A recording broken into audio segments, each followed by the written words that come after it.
Hello, welcome to Prologue Games' Twitch channel. We're really excited today. It's a big week for us. Today in particular because we are showing for the very first time, streaming our Act 1 demo. Here with me, part of the Prologue team, in fact, the owner is Colin Dwan, as well as the writer and lead designer, Wes Platt. Hey guys. Hi, Internet. Yeah, oh actually we've got a little thing with Skype here, so let me minimize that window before we go further.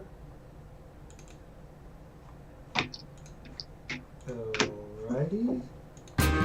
Okay, so a little bit about the game before we jump into the demo. Wes, do you want to describe the background of Knee Deep? Sure, it's an adventure game. Swamp Noir is the way we're tagging it. It takes place in a little forgotten North Florida tourist trap of a town, particularly in a place called Cheap Roadside's Wonderland, which is one of these tourist rip-off locations with a fairly culturally offensive history to it that has fallen into disrepair decades after its time has come and gone. And the players are coming into this playing three different characters, investigating the death of a kind of a Hollywood has-been actor named Tad Kern, and that's where our demo picks up. So let's jump right into it. So we're playing on an Xbox One controller, although we are coming to PC. That's our lead platform, so we do support keyboard and mouse. So here we are. The game actually takes place in a theater, and that's how we have sort of presented our adventure, our experience. You want to talk a little bit more about that, Colin? Yeah, one of the setups that we really like about the theater is it allows us to play with a combination of physical practicality, like designing things after real-life sets that you would actually have to move with ropes and pulleys, but still give it a bit of magical realism because we can do wild things with the stage that you'd never really be able to do. In addition, we're hoping that it puts the viewer in the mindset that they're participating in part of a carefully constructed narrative arc. They get to kind of push and pull the actors around on stage a little bit through dialogue choices, but they can also sit back and trust us that this is going to be a really fun story, and the player doesn't necessarily have to be in the driver's seat. They can just enjoy being part of the cast. So here we're just getting ready for the show. At any time during the stream, if you have questions, Wes is actually monitoring the chat room on Twitch, as well as our Twitter feed, Prologue Games. So if you have any questions or you want to tweet comments, feel free. We'll be paying attention. Here, as Colin was describing, we really want to give you the sense that you are part of the show. And in this in this first act, you're really kind of getting this perspective of the audience member, and getting introduced to the three main characters. We have three that you get to play as. The demo focuses on the first character, our blogger Romana Teague. But throughout the game, you'll play these other two characters, Jack Bellett, who is a local reporter in the area, as well as Casey Gaddis, who is a private eye. But without further ado, let's get on to the show.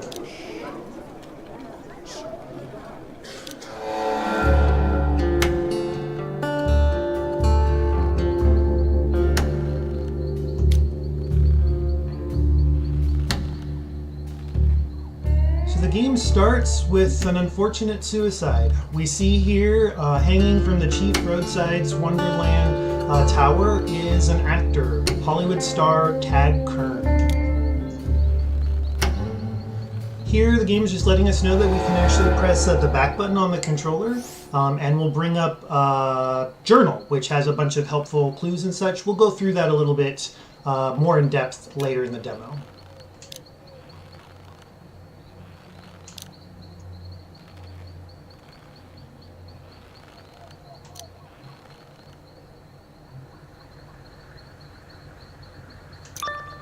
So now we're switching scenes. Wes, why don't you talk a little bit about sort of social media and blogging and sort of how that plays a role in the game?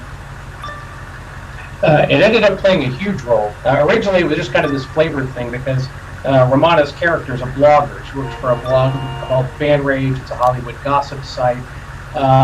And as development of the game progressed, we started going into the idea of, okay, how do we present how these characters are reporting and how they're affecting the world? And the way that they really have an impact on the story is by building up their journal full of clues, talking to different people, and then at certain points in the game, they're going to pick a clue from one of their sources and use that to create a spin on different stories. And then we'll put these stories out there on the internet, at least our virtual internet, and the characters that they talk to, some of them are the same ones they've already talked to, they'll run into them again, and that's going to change the conversational landscape for them. It's going to get reactions. If you choose a really tabloid approach and write something really offensive to somebody, they're going to be really disappointed and angry at you, while somebody else might find that really amusing and take kindly to it. If you play with kid gloves and hit the cautious option, your editor might not think you're getting enough hits, but the people that you're talking to may like you a little more. And that just kind of comes from my own background as a journalist. The experience that you get day to day being a reporter and as a blogger in this day and age, minute by minute, hour by hour, as you're posting things, is you get that immediate reaction. You get that sense that what you write has impact, and you get to choose between making your sources happy. I gotta cut you off. I'm getting a phone call. Lenny. Yeah. Lenny's calling me. I'll let you take that call if you want. Well, the thing is like there are some characters, no matter what you do, they're just going to be a jerk, right? I mean, that's just, like Lenny, he's going to ride your tail until you get your stories in, right? Yeah, there's at least one character in the game, and it really depends on who you play. I mean, there's a character who'll be a jerk, though one of the characters you can play will be very nice to another one. And that's one of the things that I think we enjoy about developing this game is you can see your own characters seen through the eyes of other characters in the story. So you can see how disrespected one is as opposed to another. So it's an interesting experiment in different flavors and narrative styles. So again, we've switched scenes, and this is all occurring on the same stage. So staying true to our theatrical inspiration, Romana is now in an interrogation room. She's being asked some pretty tough questions by these two, individuals, and this very different conversation, set of interactions than we had while she was frustrated, sitting in traffic, wondering what she was going to do about her editor calling. Here, we're dealing with a female agent asking some serious questions. Let's see how we can deal with this situation.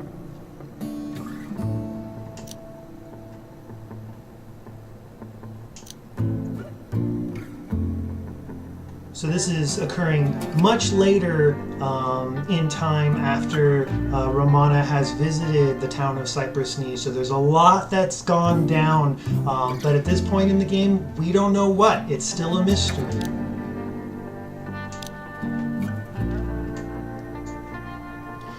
So here we've got, as we've had a number of options before, here we've got some real variety here. In what we can say as Romana in this interrogation. If we want to play along, be straight with our answers, we certainly can, but if we want to be really fruity and give a strange response, which I will choose now, it's totally up to your choice.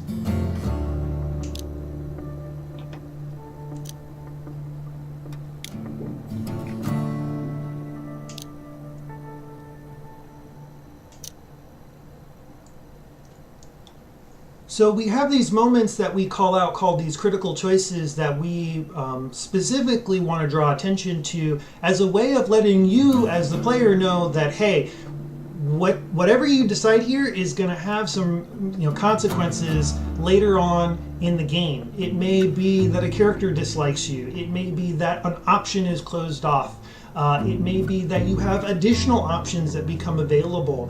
But these are not minor little things, right, Wes? I mean, these are big things like the character's motivation, or Sure. whether or not somebody is going to get an opportunity or not. Yeah, one of the things we've talked about is that the narrative arc for the story. I mean, you see this is taking place here in the interrogation room days after the scene in the when she's in traffic. So everything has already happened, and that there's a certain amount of this narrative arc is set in stone, and nobody changes that. But there are things like this where you're choosing how your character is molded, whether they're a cheat, whether they take money to post stories, whether they're a hacker, whether they take shortcuts in doing their job. It's little things like that, and big things like that the player is going to help shape the narrative of their character and add tone and flavor to the story. So yeah, I went ahead and opted for Romana just kind of being a little sloppy. She didn't check her source for whether or not the story checked out, and it was a mistake. It was not a good story. It didn't check out. So she's a little defiant about it, though. She's not really willing to take responsibility. At least that's my interpretation of her. She's more mad at her editor than herself. So yeah, ha.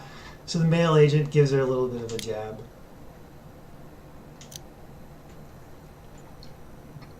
And we're back to Tag Kern. We still don't really know what's happened with this guy, Tag Kern, who was hung from the tower at the start of the demo. But now that we're actually going to go to Cypress Knee, maybe we'll find out a little bit more. Colin, you want to talk about our theatrical transitions a bit? Exactly. We were trying to play with that sense of physicality and being able to set up a stage, but didn't want to have everything on a single set. So we were like, well, what could we do if we had any capability? What if we put the whole stage on a giant turntable? Oh my gosh, that'd be amazing. So we tried it, and sure enough, it just worked really well. It gave us both a great kind of visual break in between these scenes, and also allowed us to collect smaller vignettes that you saw, like in that first scene, the tower, the traffic, the interrogation room, into smaller story arcs that then you can almost take a breath in between chunks of content that you're about to consume. Yeah, it really it came later in the development process. I think about halfway through for Act 1, where we were trying to find that happy medium of where we wanted to be, and we played with cinematic styles, where different camera locations and things like that. And when we hit on the turntable, it really, I mean, we had a whole bunch of different scenes. Like every one of those things would have been a separate scene. The interrogation room, the traffic, all that. And this just opened up a lot of interesting things that we could do with the space, and have, some moments that are just one thing on that stage to add to the impact. But then also just being able to pack different interesting combinations on there. That's been a lot of fun for us. Yeah, I mean, this is a great example, right? I mean, we've got, this guy, we don't know who he is. He's texting us, or I should say he's texting Romana. And he's way, in the back of the stage, lit from an angle above. And it's this very theatrical sort of setup. But you still understand what we can see. Hey, there's a screen with text messages. And it's kind of, I like it because you get the sense that, hey, I'm sort of texting, but it's still theatrical in this sort of unusual way. Mm-hmm. So this guy's calling himself Anonymous, and he is prodding us to investigate this suicide, this individual, Tag Kern, this Hollywood actor. And this anonymous source is saying, start with Gordon Cordray, church bigwig. Well, yeah, he's a guy with the Church of Us, which is an interesting, sinister, elitist organization modeled after no real religion in particular. Should I answer it or not? What should I do? Oh, you can choose not to. Is that going to make Lenny matter? Probably. Okay, I mean, Romana doesn't seem to care at this point. Yeah.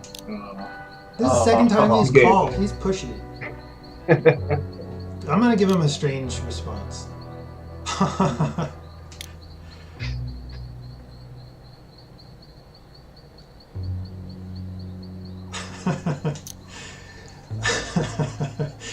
happens when you rush a story. Oh, your scenarios, Wes. You outed TV's favorite wholesome hetero mom, and she's not gay. That's pretty bad.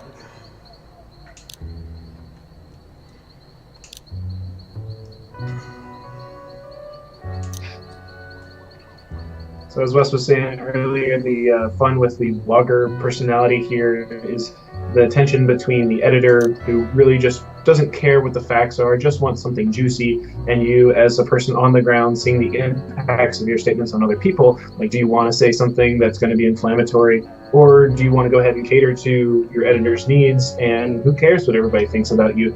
Kind of that push and pull between do what you're told or write what you actually see and what you actually think is going on. Mm-hmm. And so the focus shifts to this protester. Let's ask him a couple questions. Robert Woodstep.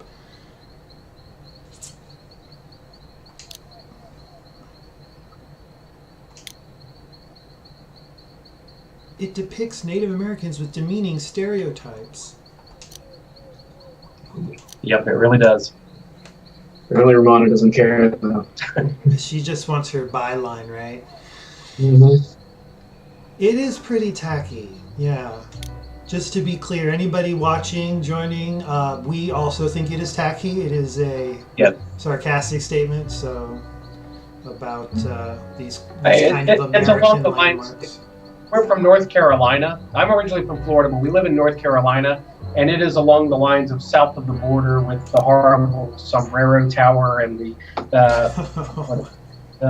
billboards. Come to Pedro's. Come to Pedro's. Yeah, it's that active tourism kind of thing.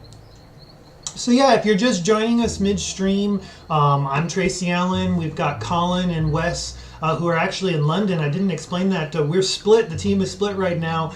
Colin and Wes are in London. We're going to be at EGX Res, which is a really exciting trade show open to the public. Awesome. Which launches, opens tomorrow. And we are live streaming our Act 1 demo of Knee Deep, which is a swamp noir adventure that's coming in 3 acts later this year. And we're about halfway through the demo, and we're speaking with this Native American protester, Mr. Robert Woodstep, who is a little bit miffed that we said, we're offended by this tacky Chief Roadside's amusement area, but it doesn't really affect us. I'm here just to get my story. So let's go ahead and continue the conversation.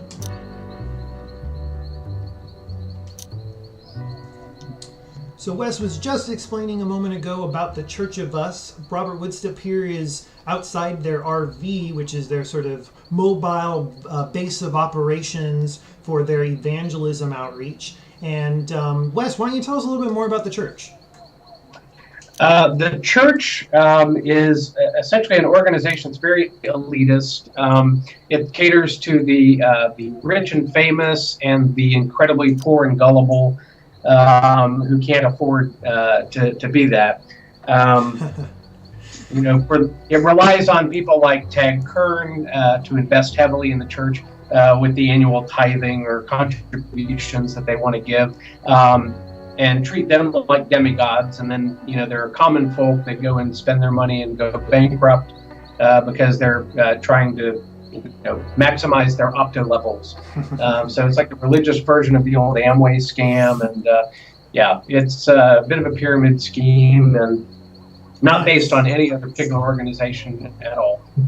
Well, we'll definitely get an opportunity to dive a little bit deeper into the church's creepy dealings in a moment, but first we have to make a blog post which introduces us to one of the unique interactive games that are within The Adventure of Knee Deep, and it is a news story blogging mini game. And this is something that is really cool that we've been working on for several months, I should say. Specifically, this is the little baby of Wes, who as he was mentioning earlier, used to be a journalist down in Florida. So he's got experience not only as a journalist, but as a gamer, being able to bring these two very different fields together and create something that's pretty unique. So why don't you explain, Wes, a little bit about what I'll go ahead and start flipping through the options, but go ahead and explain.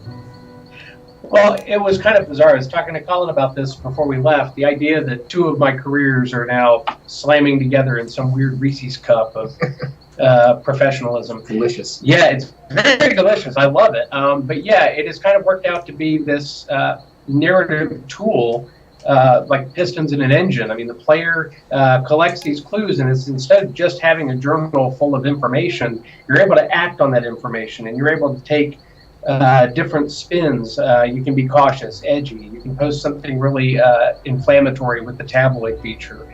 And there's big differences, right? So let's read this. So Sure. The cautious, this is like the play it safe is, so we've just talked to Robert Woodstep, who is protesting this really bad, in poor taste landmark that was built a long time ago at Cypress Knee.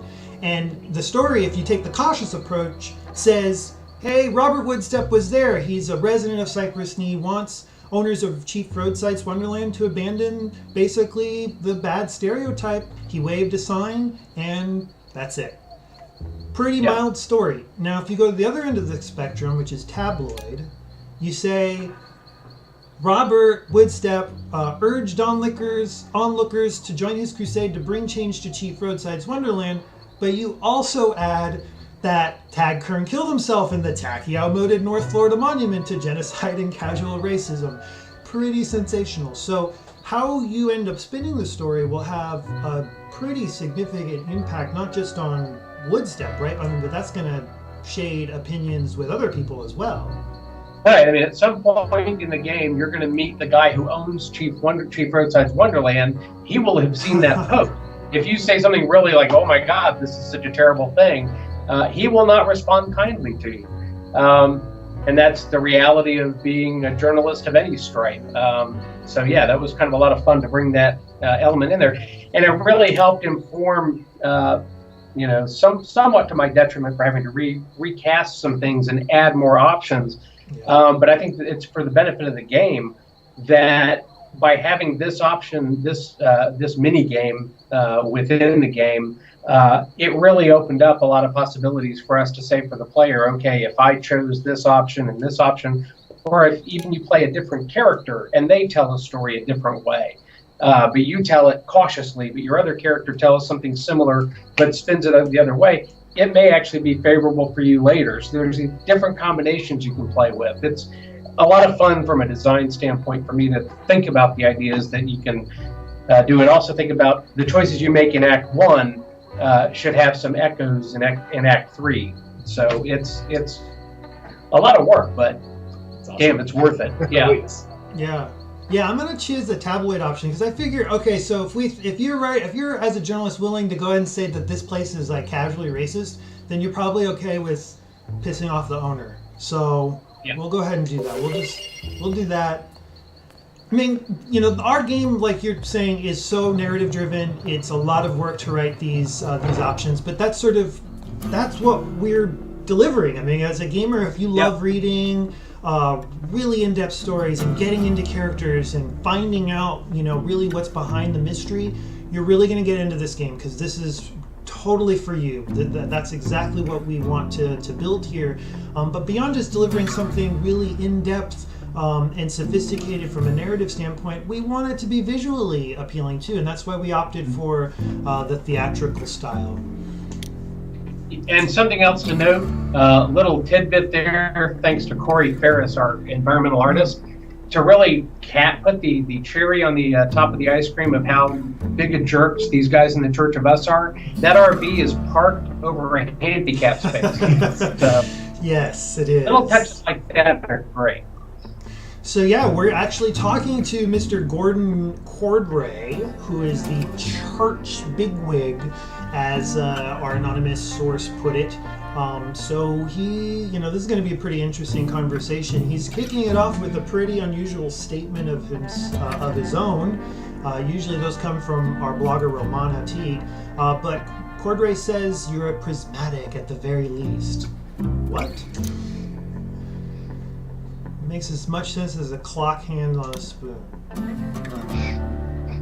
So Wes had earlier mentioned this opto test, so here we are. We're actually we're confronting it here. Cordray is asking, are we ready for our opto levels test? One-time offer. I'm going to say yes. Well, actually, let's ask him what? An Opti?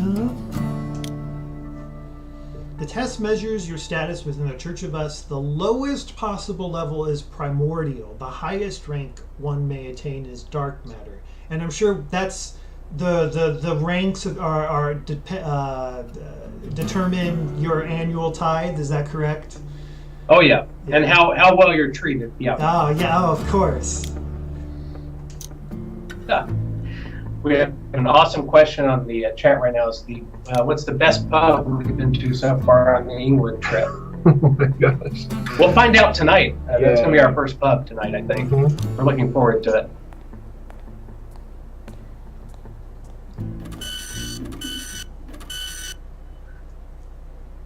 Help us help you help yourself by answering a series of questions. Don't be self-conscious. Answers are not right or wrong. Start now. Answers are right or wrong. Yes. Choose the best color. We'll do lavender. But I really can't stand blood. What was that? You hit crimson. What number? 1.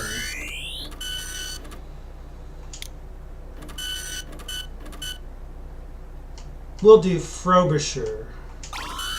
Ooh, optometer off the charts. It loves Frobisher. Frobisher makes me think of...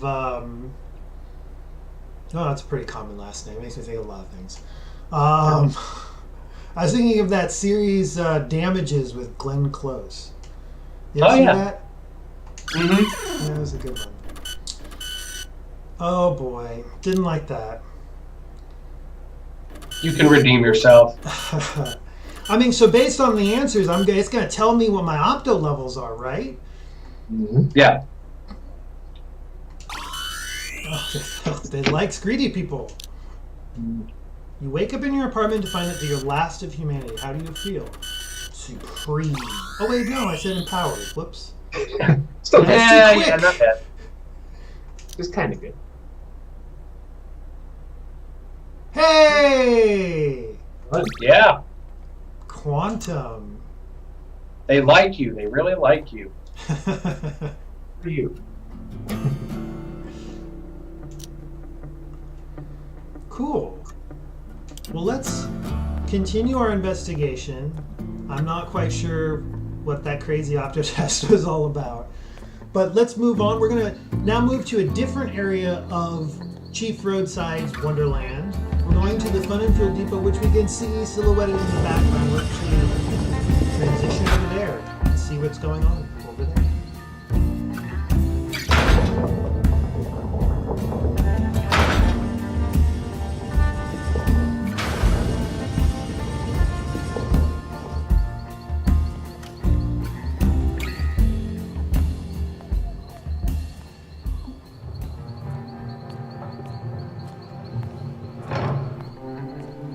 So continuing our desire to play with our theatrical setting, you'll notice in this particular scene that we've done a lot with the buildings and how they open and close and how you and the characters and other characters in the environment interact with it.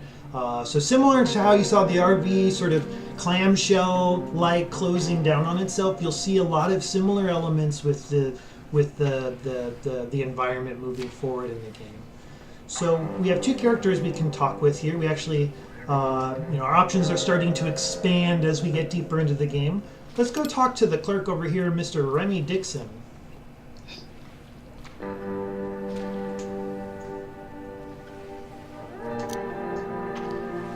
Does she look Canadian?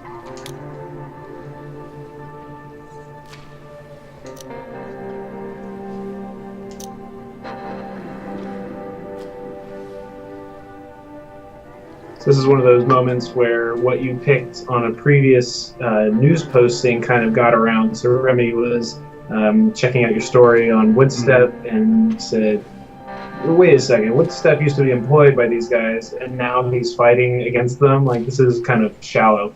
So, little ripples here and there. Sometimes there'll be major impacts. Sometimes it'll just be minor changes to the way a character will interact with you later on down the road. Right.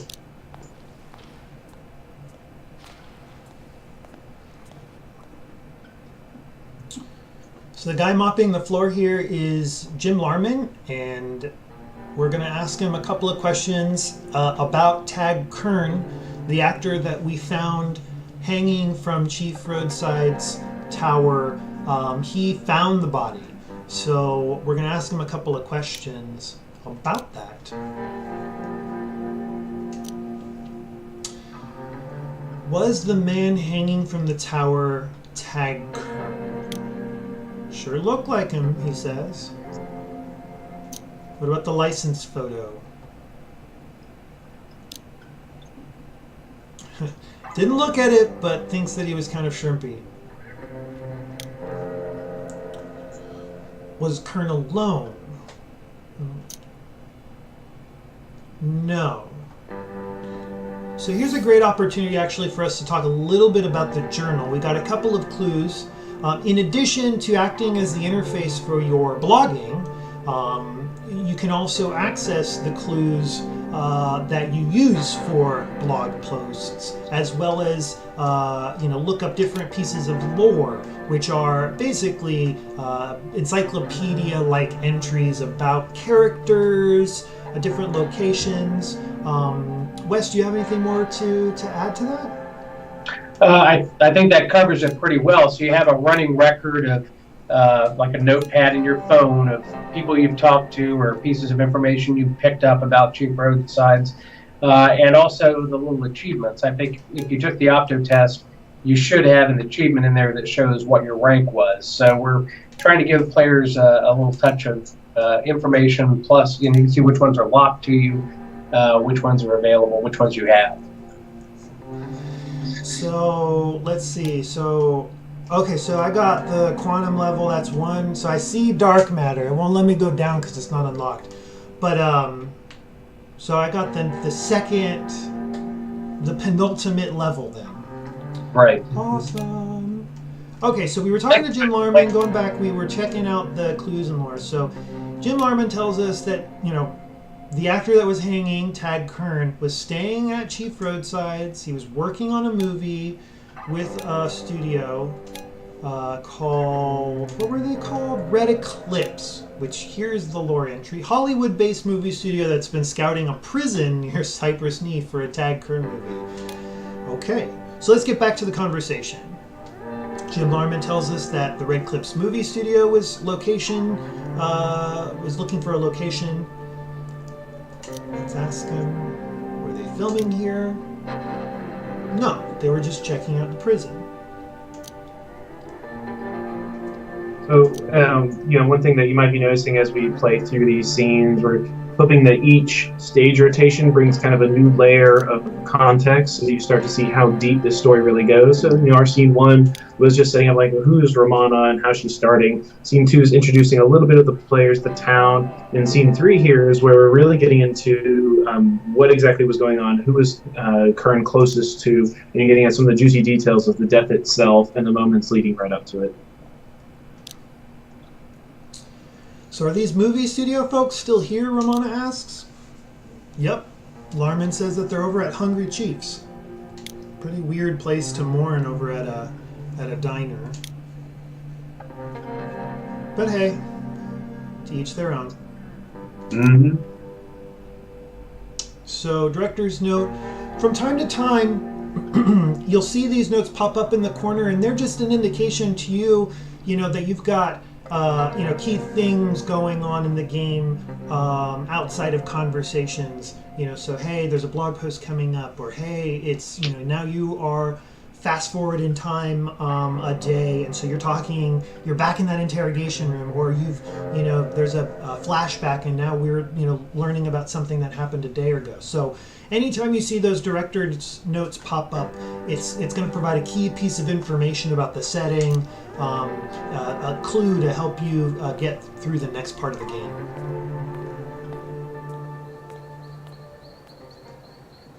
Ah, yes, Lenny, our favorite editor.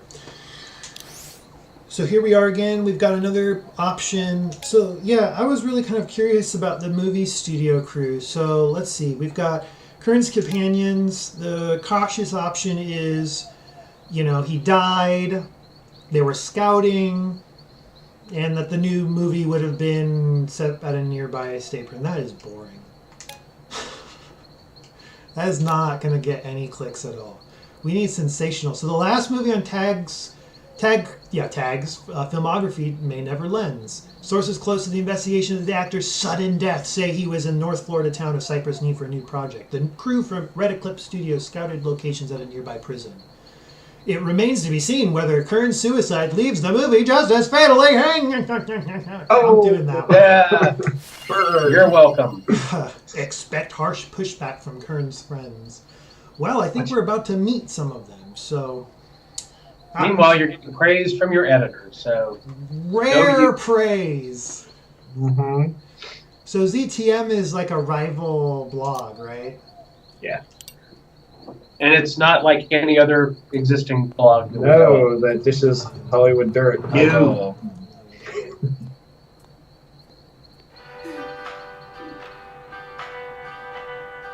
I can smell the grease now. Enough chit-chat. So was this guy suicidal or what?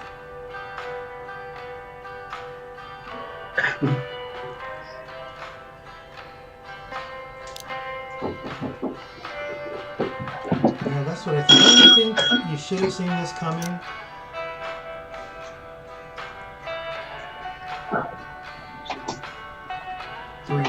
Brief pause for a second, guys.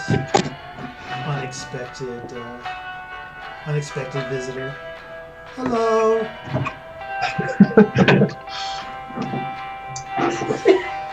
So, okay. So we're back. We're still talking. Go ahead. What was that, Wes? There was a special guest appearance by my wife, Catherine. Hello. So we're talking to Donovan Miller. He's working for the Red Eclipse movie studio, who are on location, having recently scouted a Florida State prison that's nearby the town. And we're asking him a couple of questions, but he's not giving up too much good information here. We asked him, didn't he notice that Tag Kern was suicidal? I mean, he was working with the actor, and he's just kind of shrugging it off, saying he really didn't know. Well, so we're going to ask him, was Tag Kern hungry the night he died? And apparently he did not, according to Miller. And as was pointed out earlier, this is, the result. Donovan Miller is talking about Romana's blog post that we just posted, saying that the movie would be quote-unquote fatally hanged because of Tag Kern's suicide.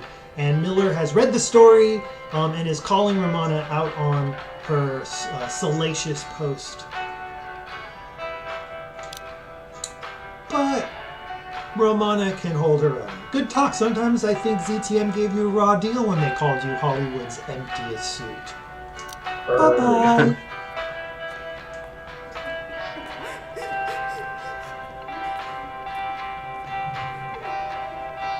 So let's talk to Tina Gray. She's sobbing here.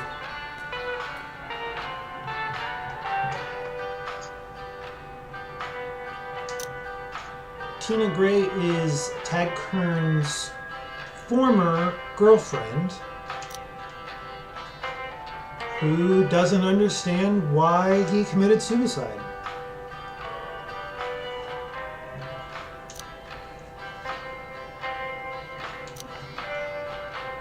And another thing.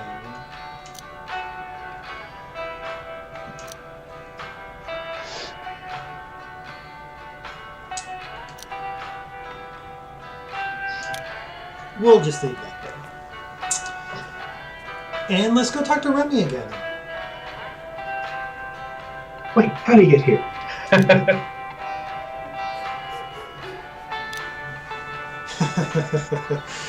Yes, you do, Remy.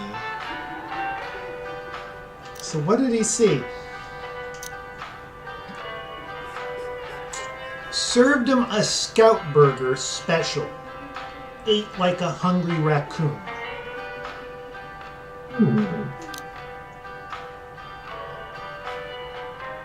Did Kern seem upset?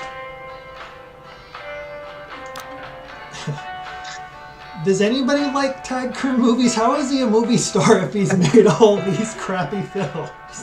Is he like the Kevin Costner? He's like made one really good film and then like everything else that's followed has been like... He's not like any particular actor out there ever. Okay. Just That making may that have clear. lawyered. No, man, just me. That's cool. She likes meat chunks and her yogurt. Oh, weird. So, okay. Creepy. Gordon Cordray's creepy.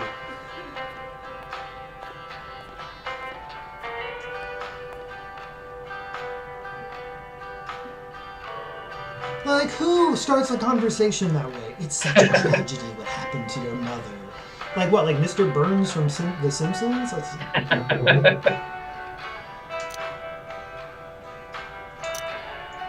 So yeah, so what? So he's bringing up Romana's mother because a private eye named Casey Gaddis exposed an affair between Romana's mother and a friend of Cordray's. And he's in town. Intrigue increases. So that character ends up being one of the characters you get to play as. So we mentioned that there's characters. This demo just shows one of them, and so there becomes these extra threads that start to connect these characters who start out having no connection to each other. As a whole, this is not a team of investigators. Mm-hmm. It's 3 different perspectives on the story, and as we find more and more of these crossover points, there's more drama, more intrigue, more questions about whether you were set up or not. So Kern was also a member of the church, and he had a ranking of dark matter. The best ranking money can buy. So there are 6 million members in the church.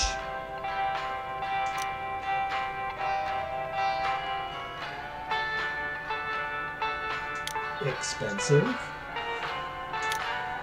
Quantum level members contribute $50,000 a year to the church. Dare to dream. Costs a lot to be important. Mm-hmm.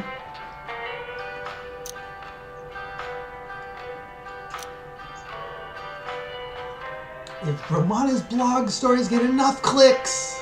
That's right. Google ads. Yes. Yeah. Google ads. So here Romana is going to do a bit of a sort of soliloquy, a bit of reflection, talking about a lot of the clues that she's found, sort of her assessment of the situation, the story, and really what's going on here in Cypress Knee. Miller, the movie director, claimed Kern was depressed, but his girlfriend says that he was fine. There was another sort of weirdness that we found out through the course of the demo that, the same person, Miller, who was directing the film, also said that Kern didn't have an appetite, but then Remy, the guy who's behind the counter serving the food at the diner, said that he served him a big burger special, and he ate it all. So there's something fishy going on there. And then, of course, as I remarked earlier, Gordon Cordray, who's the Church of Us bigwig, is really creepy, asking questions about Romana's mother, saying things about her eyes. It's kind of a little bit overtly, it's weird. Anyway, so here we go. we have another news story to submit. And as you can see, we've got a ton of options. And this goes right at the heart of what Wes was talking about earlier with his inspiration for this blogging minigame coming from his days as a reporter, where, the reality of it is you can write pretty much anything you want. And it's a matter of, what do you want? What is the story that you want to tell? What is the spin and the people that you want to put the focus on? So here we can, we have our choice. What do you guys think we should choose? I've been making a lot of decisions. Should we focus on the food? Should we focus on Kern's, mood? Let's maybe talk about Meacham. See if Remy pushed him over the edge from Remy's perspective. We have angered Kern by criticizing the actor's performance. Expect a surge in nostalgia-driven sales for box office bomb Meacham. Always got to find the silver lining. Oh, yes. Sticks and stones break bones, but what if words can kill? That's a concern for Remy Dix. That's good. I like that one. And then the sensational, calling it a piece of shit's an insult to what I just flushed down the toilet after 2 Scout burgers and a milkshake, Dixon said. Remy didn't think he'd take it so hard. Okay, tabloid it is. I can't resist, they're so juicy. Okay.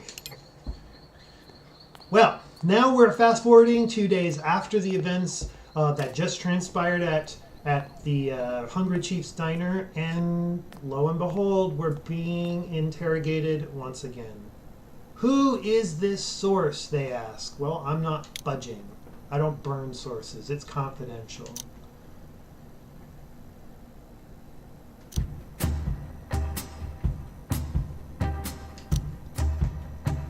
And that is Knee Deep, Act 1 demo.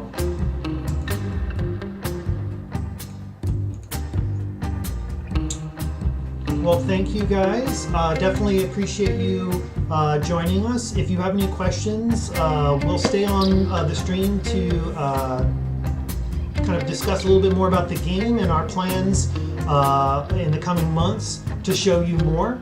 Let me restart let me get back to the main menu.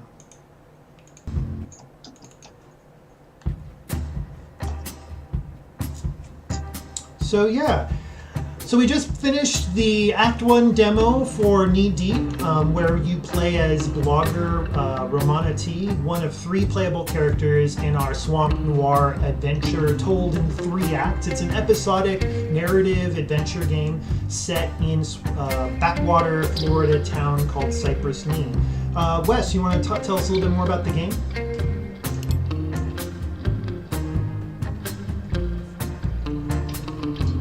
Start. Yeah, it's a Swamp Noir adventure set in North Florida in a tiny little tourist town called Cypress Knee. And it's the first act takes place in Cheap Roadside's Wonderland, which is one of these tacky roadside attractions that was a big deal before the interstate highway came through and took all the tourists to places like Disney World. So it's very tacky, very culturally insensitive. And you're playing a character investigating the apparent suicide of a has-been Hollywood actor named Tag Kern there hanging from the tower. Great. So you can find out more information about the game on our website, kneedeepgame.com. You can also pre-order a season pass at a discount for our early fans, so you can do that directly on the site.